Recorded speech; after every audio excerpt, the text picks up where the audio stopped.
Hey everybody, thanks so much for joining us today for our Workflows with Posit Team session. If this is your first time joining us, we do host these workflows the last Wednesday of every month. And so if you ever want to go back and check out the recordings, I think we've had about 7 of them so far. But today you will learn from Gordon Shotwell, Senior Software Engineer at Posit, who is joining us to show how to use Posit Connect as an end-to-end Python platform for hosting internal machine learning models. I'll be hanging around in the background here, so if you have any questions, feel free to put them into the chat. I'll also put a Slido in there where you can ask anonymously. But with that, thanks again for joining us, and I'll turn it over to Gordon. My name is Gordon Shotwell. I'm a software engineer at Posit, and I mostly work on Shiny for Python. But before I worked at Posit, I worked in industry building tools for training, deploying, and monitoring machine learning models. And I learned a couple of patterns with Posit Connect that I think are particularly useful, and I wanted to go through some of those today. So let's just get started by taking a look at this modeling code. And this is a very simple, maybe probably in this day and age, primitive text classification model that basically classifies text based on the words that are in that sentence to determine whether it's about electronics or not. And here we have sort of the modeling code, break the model into a training and test set, fit the model, and then print out some accuracy, some model statistics. And the question here is, say I'm happy with this model and I want to share it with other people. How should I do that? And in particular, how should I share it with all the different groups of people that might need to interact with either this model or the data that underlies this model somehow? So this is a kind of the way I would sort of break it up in terms of this sort of imaginary situation where I'm building a model. I want to share it with other people. And I can think of 5 groups that need to use this model. So the first group is me, like the modelers, me and the team of people who actually generated this model. Second group is leadership, who might want to get model statistics or have a sense of how this model is performing on the latest set of data. Third one is the data team. These might be people who use code to score the text that they're encountering in their own data sets. And then finally, we have these other 2 groups. One is a group of annotators. This is a group of people who might be annotating data to provide me with more training data and improve the quality of my models. And there's this last group that's just kind of other systems that might come up. Other people using other programming languages. Maybe somebody who's working on the website might need to call this model for some reason. And all these groups have different needs and, importantly, different interfaces. So modelers and the data team, they're probably both using Python. They might have some people using R, but in this case, in this sort of example, we'll say they're all using Python. Leadership, they probably just want to see a static site. They don't need something super interactive. They just need to see something that gives them a little printout of statistics. And finally, we have these annotators, and they're probably not technical, so they're going to need more of a full-featured web app. And these other systems are going to interact with some programming language that maybe we don't know now or won't know about in the future. One of my most sort of important principles when thinking about these types of systems is this rule, which is APIs before UIs. So when we look at this group of people, see that there are a few different groups that are using something you might call an API. It's a code-first interaction with this product. We have these Python users and and these other systems which might use some type of code. And the reason why I think APIs before UIs is such a good rule is that code interfaces are way easier to build than GUIs. They just have fewer parameters. You don't need to worry about centering something or making the UI kind of intuitive. You can just build the code and have people interact with the code. Because they're easier to build, they're easier to change and iterate upon. This means that if you're kind of working mostly on an API, you're going to be able to make more changes more quickly to center in on the right interaction, the right data model, and the right type of user flow for your particular product.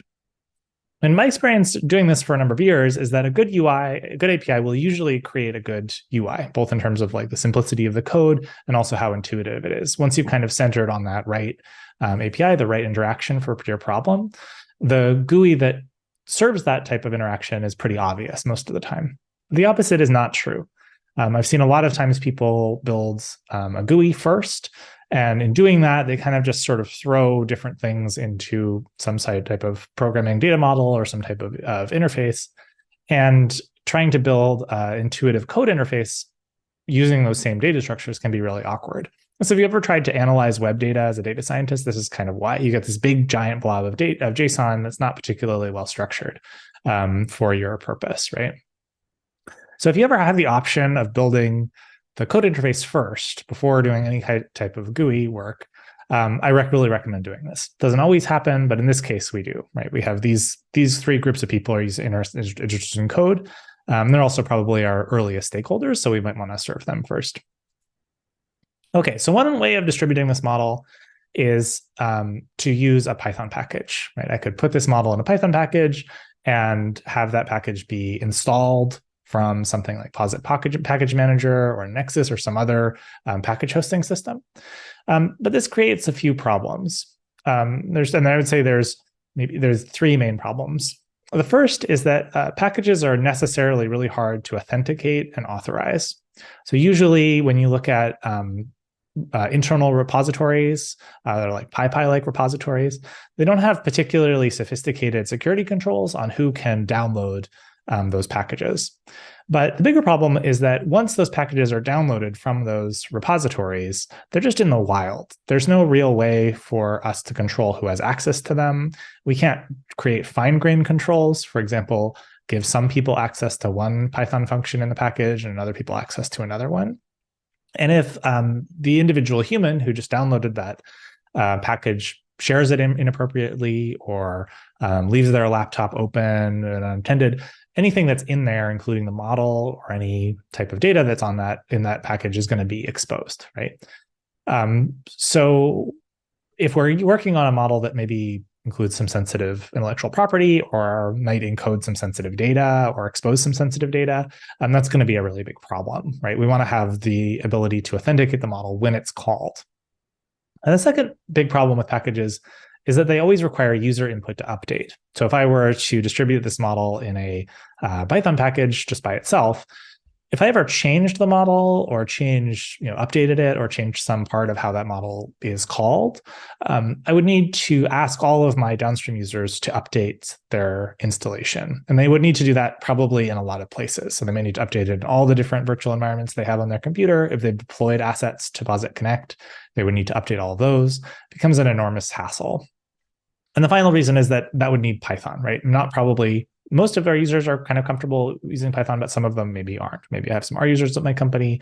Maybe there's a Scala group that wants to call this model, and adding Python to their build environment is maybe going to cause some problems.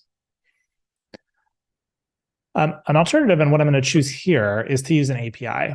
Basically, host this model as an API on Posit Connect, and have some wrapper functions that call that API. And this is going to give me a couple of major advantages. The first is that I'm going to solve all three of the problems that I just expressed, right? I'm going to be able to update that model in one place by re-uploading it to Posit Connect.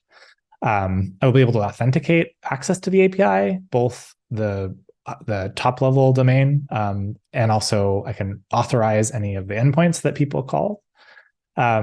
And finally, it's going to be language independent. Every programming language has the ability to wrap and call APIs. So if I can put something up as an API, then I'm going to be able to give access to everybody.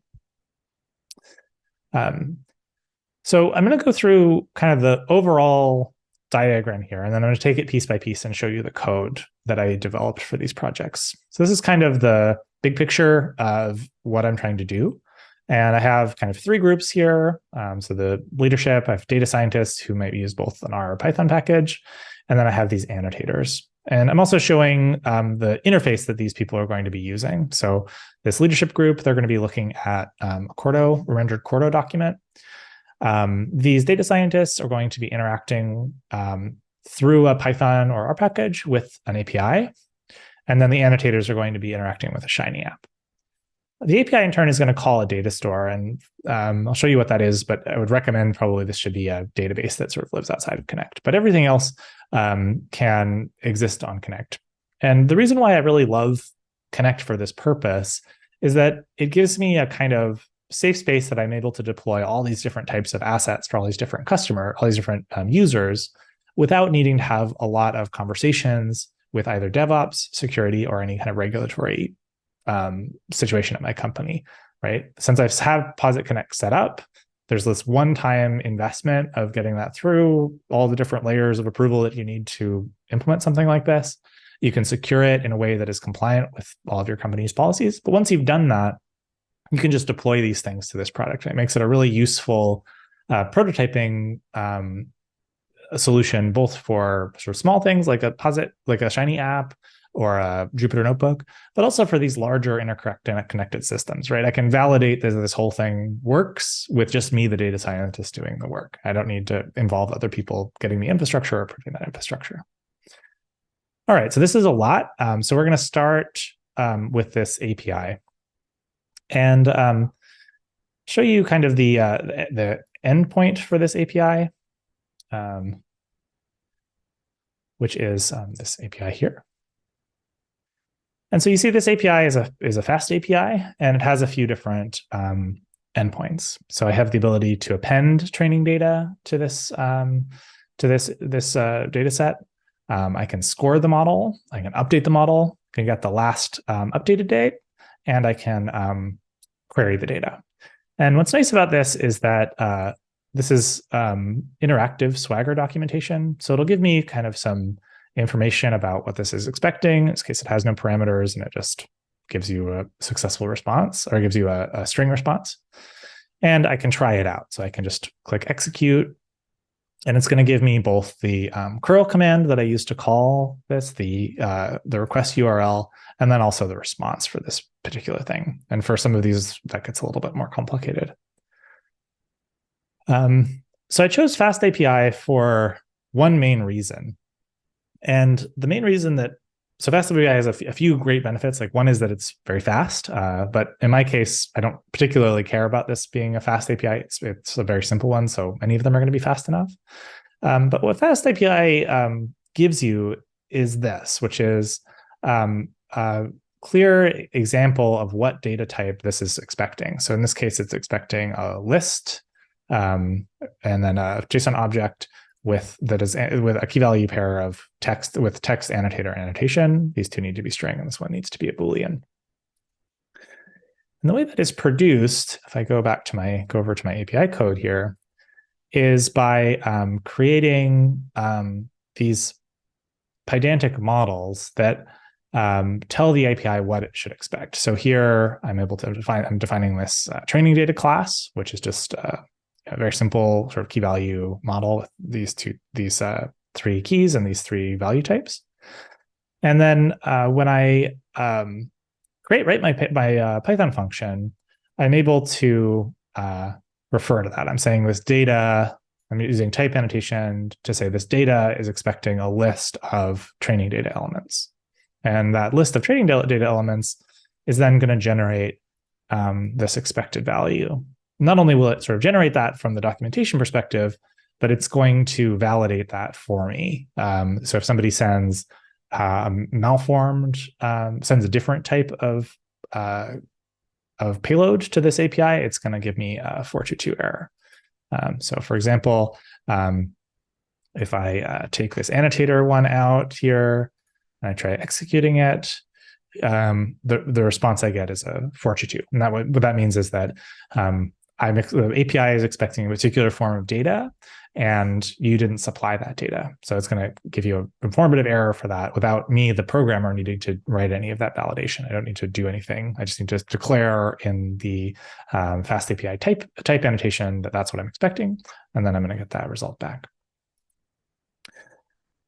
So I'm not going to go through this code in too much detail. This is going to be a pretty high-level sort of architectural planning thing, but the basic, but one thing I did want to point out here is that I'm storing all this data on an on-disk SQLite database, and that's mostly just to keep everything on Connect without building up too many dependencies.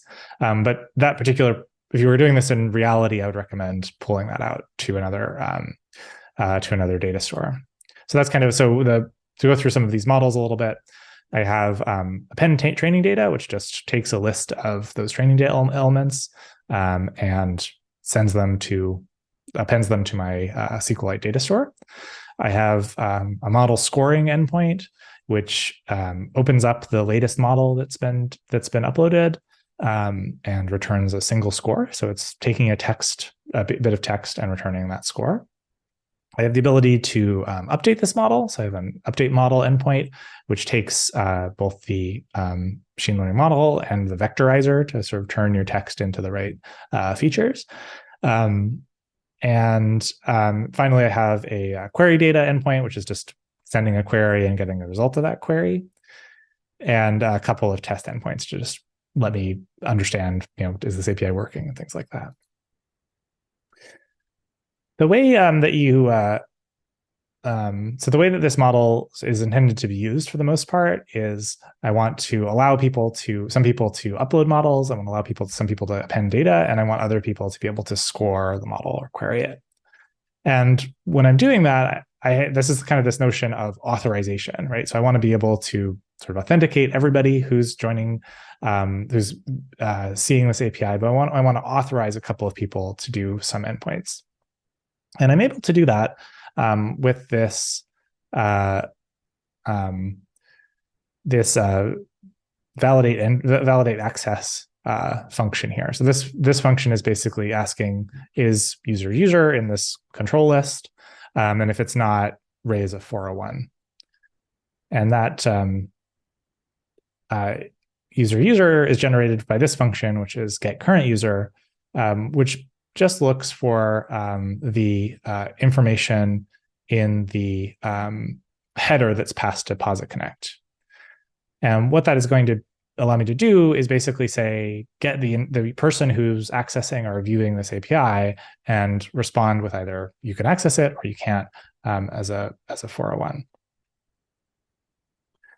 So the result of that is that I have a couple of endpoints which are available to everybody, like score model. So if you were to open this up and try to score this score model, you would be able to do that. So you could try this out. You could say, I am a computer. I think it's probably not going to give me a very good score here. But here you see I'm getting a 200 with the score from that model. But if you were to try to update a model or to query the data, you're going to get a 401 error. I won't get a 401 error because I'm sort of one of the people who are who's allowed to view it.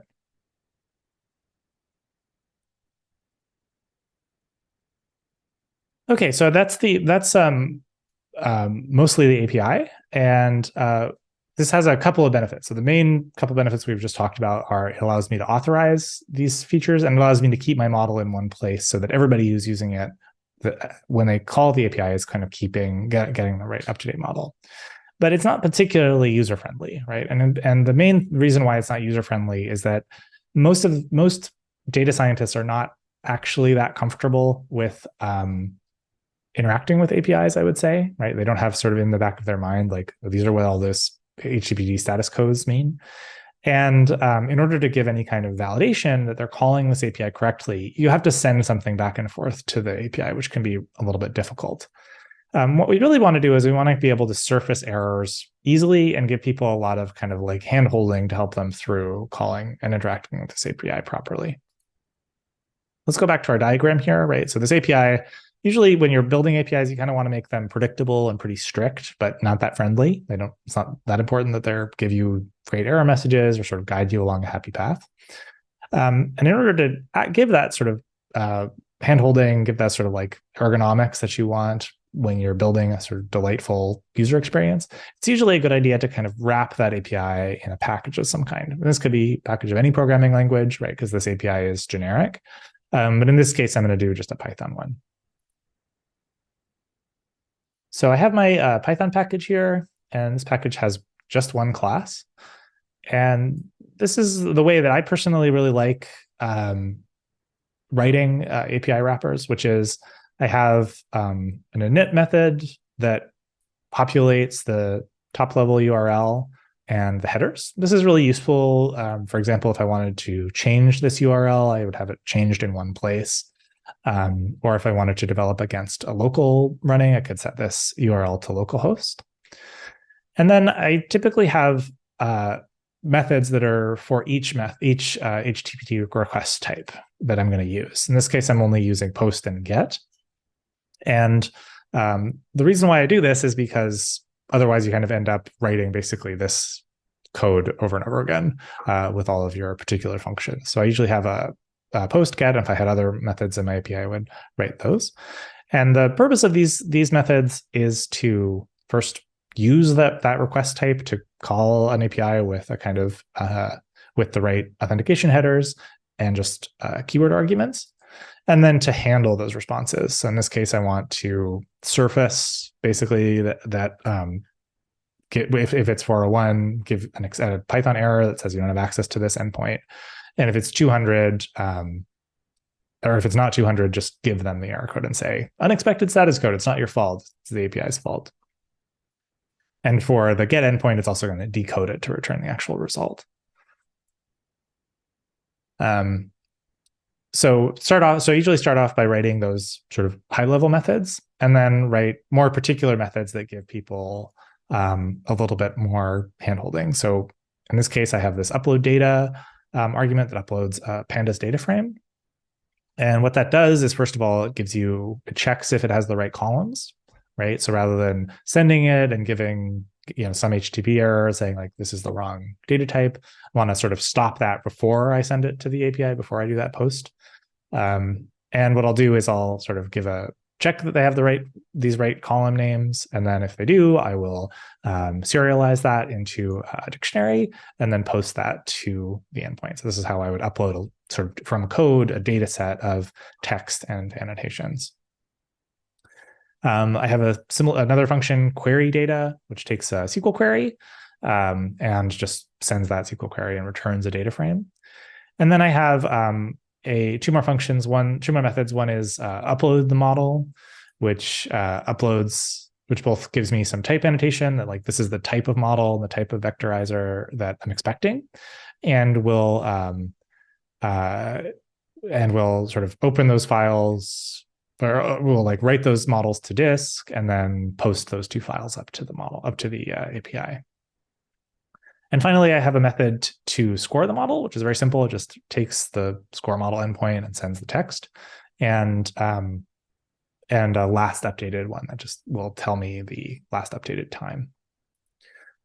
And the reason why this is a kind of nice user experience is that if I am then training the model, for example, I can have something like this at the top of my function here. I have just an API, I instantiate that API wrapper class, and then when I'm getting new training data, getting the up-to-date training data, I'm going to use the API query data method. So I don't really need to know that this is an API. I don't need to worry about making sure I find my key in the right place, assuming I'm storing it in the environment variable that I'm supposed to, it'll pick it up in the right way. And I don't need to think that much about, like what the HTTP response is, or turning some JSON into a data frame in the right way. This will kind of handle that all for me. So the API is handling being the central source of truth for where that model is. And then the Python package is building in some sort of developer ergonomics to make my user's life a little bit easier. Okay, so let's give this a try. So this is a Quarto document. So I'm just going to run these piece by piece. So I've got that running. And this is going to run. It's going to do a bunch of things and output some model metrics. It gives me like AUC, a couple of different metrics. And then I'm going to try uploading this data. I uploaded this data and I got a 200. So the two models have been updated to the API, right? So for the data scientist, this is a really good interface. I'm able to get updated training data from this API. I'm able to train my model. I'm able to deploy my model without leaving the place that I want to, without leaving the interface that I want to use, right? I want to use code. I want to use maybe a Jupyter Notebook or VS Code to do this type of interaction. And so here, in terms of where we're sitting, we have this this data store, we have this API, these Python and R packages, And that's kind of, or this Python package, and that kind of serves the data scientists. If we wanted to build an R package, we would do it in more or less the same way using Hitter or something to wrap the API. So the next group of people is let's tackle this leadership group. And because we've used Quarto, we've actually kind of already done that. So this is maybe a really basic report, but it is a report that shows me, what is the AUC and the various different model statistics that I might be interested in for this particular training run. So how I could do that is I could just deploy this Quarto document. So, which I've already done, but I'll just show you the process again.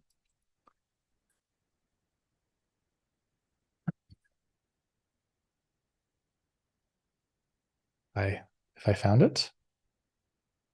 Oh yeah, so electronics model training. This is the model training this is the sort of model training report that I'm running. So this is both training the model. It's exactly the same code I just showed you before. And sort of assuming this is maybe like for a data science manager who might be sort of familiar with this code and want to sort of make sure that the people who are training this model are doing it correctly. And on the output, it's sort of generating a little bit of just basic scores. You can enrich this by turning it into a Quarto dashboard or adding additional plots or things like that. For this case, just keeping it very, very simple. And this actually, whenever this code runs on Connect, it is also uploading the model, right?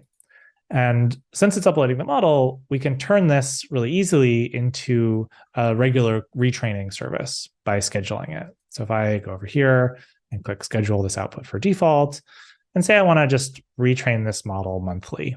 So I'm going to sort of every month, I'm going to retrain the model, get the latest data. Maybe there's some data that's a little bit time sensitive. We want to, or time dependent. We want to have like a recently trained model serving these endpoints. I'm able to do that. So if I go ahead and save this, then this is going to run every month and generate these training statistics every month.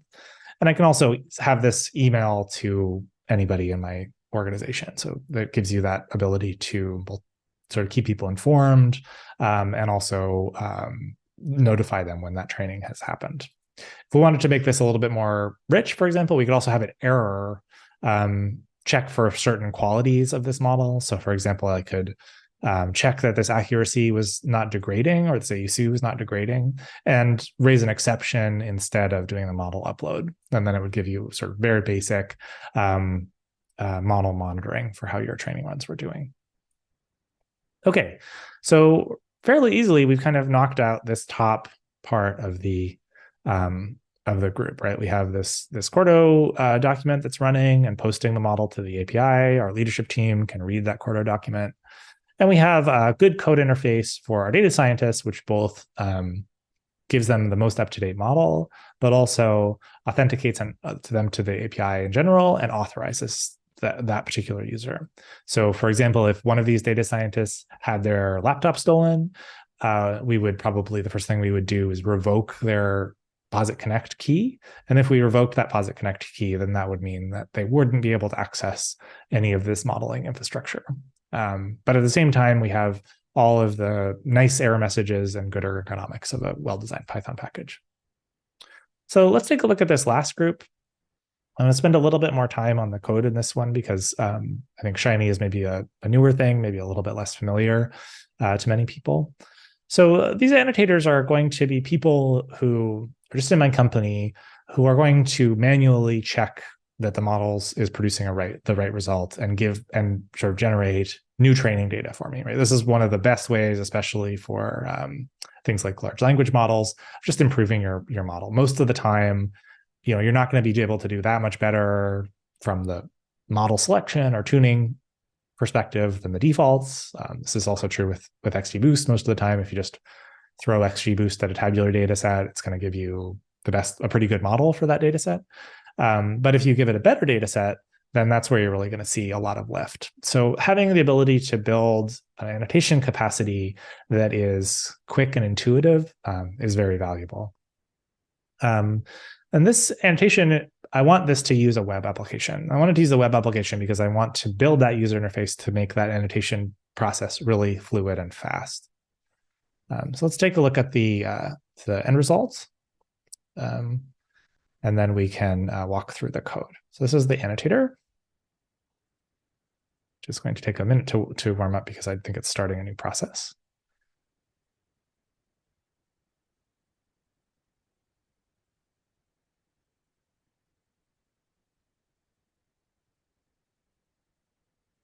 Or it's erroring. There we go. Okay. So this was I didn't have this is a spinning up a Docker image or Docker container, so that's why it took a little bit of time. So this is the basic annotation interface that I'm building. We could imagine this being more complicated, but for now, what it's doing is it's pulling some random data from the data set and asking me basically, is this about electronics, not electronics, or do I want to just skip it? And over here, I'm getting a model score out of it. And this is letting me add some text to it. If I do that, it's going to sort of automatically recalculate this model score. For example, I could change this to make the model score update. And it's going to allow me to update this data. Whenever I update, it's going to give me a little thing saying marked electronics, and then pull up a new one. So this kind of lets me, the annotator, get pretty quick at reading it, right? Because I can just look at this and say, okay, that's electronics. And I'm just like getting the new stuff really quickly, and the UI is sort of giving me the options that I need, right? If it's something I'm not sure about, I could skip. And all of these things are referencing the API that we just built, right? So the model score is using the score endpoint. This is pulling data from the same data source. And then when I mark them as electronics or not electronics, I'm adding new data to that code. So let's take a look at this in the application. So the application is somewhere here. There we go. Shiny annotator. So this is the Shiny code. And the thing I want to sort of highlight is how little is actually happening on the server. I'll sort of go through this in a little bit more detail. But really all I've got here is I have this update prompt function that's being called both when they first log on and other places. And that's kind of more, and then I'm calling the model score, right? So what this update prompt does is basically sends a text, or sends a query to the API to select a random record, right? And then return that string and update the text area. And the reason why this is kind of working very well is because all of the logic is actually included in the API itself and in that Python wrapper, right? There's very little that I need to include in the Shiny app, and the Shiny app can just be there for showing the UI code and showing the interaction that I want for that code. So let's walk through that code a little bit here. So this is the app. I can push this little play button in VS Code to have it run. And so what I have is a card with 2 rows and with a row and 2 columns. And this card is including a text area input, as well as 3 buttons for electronics, not electronics, and skip. And then over here, I have the model score output, which is showing me the model score. How this is running is when the user first logs in, I call update prompt to update the text area, and then these reactive effects, which is how you respond to a button input with a side effect, is going to annotate the data with whatever is in that text input. And it's going to use the session user, which is the currently logged in user on Connect, to populate the annotator field and then give me a true or false respectively. And then I'm going to show that notification and update the prompt, right? So that's going to handle annotating the data. And the model score output is going to be just a regular reactive. So whenever this changes, so without anything other than just changing it, I'm going to call the API and hit that model score. And this works well, like that's fast enough because both the API and the app are sitting on more or less the same server. So it's really Posit Connect talking to itself. So there's not a lot of latency between the API and the server. So being able to have a kind of reactive dynamic model score that's updating all the time works fine. And then when I actually call the data annotation, what I'm doing is just wrapping that into a data frame, a one row data frame, and hitting the upload data API. And we end up with this tool here. So this is a kind of useful, you can kind of see now how this is all going to work, right? So I'm going to have some set of data annotation people at my company. Maybe this is members of the data team. Maybe it's like an all hands, let's go annotate some data thing, log in for 20 minutes and go just like check a bunch of electronics things to improve our model performance. I'm going to have a Quarto document that I'm using to regularly re-render that data. So whenever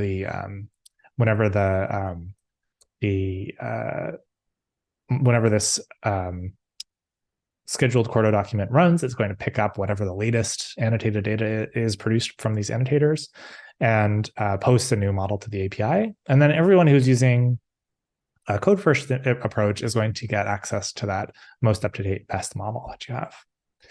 And because it's all hosted on Posit Connect, it's going to be authenticated and authorized properly. And I'm not going to need to worry about security or regulatory problems with it.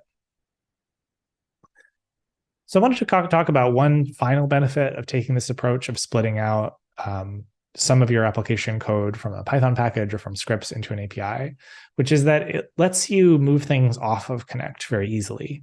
So for example, let's say this API became very, very popular, right? I wanted to deploy it to production.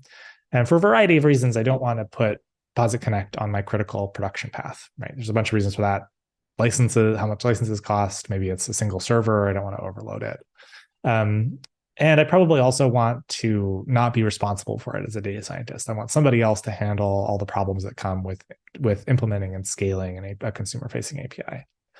But because I've started out with this internal-facing API, it's very, very convenient for me to hand that off to another developer, right? So this is a FastAPI, which is a tool which can does robustly serve demanding applications. And I can say to some DevOps person, look, here, I have this FastAPI thing. Can you go put it on some sort of Kubernetes cluster to serve lots and lots of people, right? Maybe you don't want to have all those endpoints, but you want to have that score model endpoint, or maybe some other ones that you're developing. And the result is that you can develop that API internally by using this structure. And then when it's time to promote that API and send it somewhere else, you can just send that over without really any type of work. And you're sure that it's going to be correct. You're sure that it's going to handle the kind of the load that it needs to handle, kind of worked through a lot of the bugs and edge cases. And are able to sort of tell them like, okay, this is what you want to do. And if we did that, then all of the other parts of our system would still work, right? We would just need to update the endpoint in this Python package, maybe redeploy the Shiny app in the Quarto document to point to the right API. But we would be able to keep working with this thing, even though we took out one part of this project and stuck it somewhere else. In the same way, if you wanted to replace this Quarto document with a more sophisticated pipelining tool, like you wanted to use MLflow or Airflow to do model training, validation, reporting, you would still be able to post from those pipelines to this API to update the model or update the data store. Finally, if you wanted to host your Shiny app somewhere else, again, you'd be able to do that. So having these types of modular pieces will let you swap some of them in and out without a lot of refactoring work. And the term there that's really useful is called an API contract, which is basically the relationship that you're promising where these systems plug together. So like we're exposing some endpoints to all of these different things. And so we're kind of signing a contract that those endpoints are going to be stable and, maintain their thing, even if where it's hosted or what's happening under the hood changes dramatically. Those little points of contact between these different components of the system will all be there. All right. Thank you very much for your time. And I think I'm going to be able to take some questions now. Absolutely. And thank you so much, Gordon, for the great demo. And we'll jump over to Q&A here in just a second. So it should automatically push you over to the Q&A room, but if it doesn't, I'm going to share it in the chat here right now. But again, when you go over there, you can ask questions in the YouTube chat, but you can also use this link shown here on the screen for anonymous questions too. But thank you again so much for joining us today, and I'll see you over there in just a second.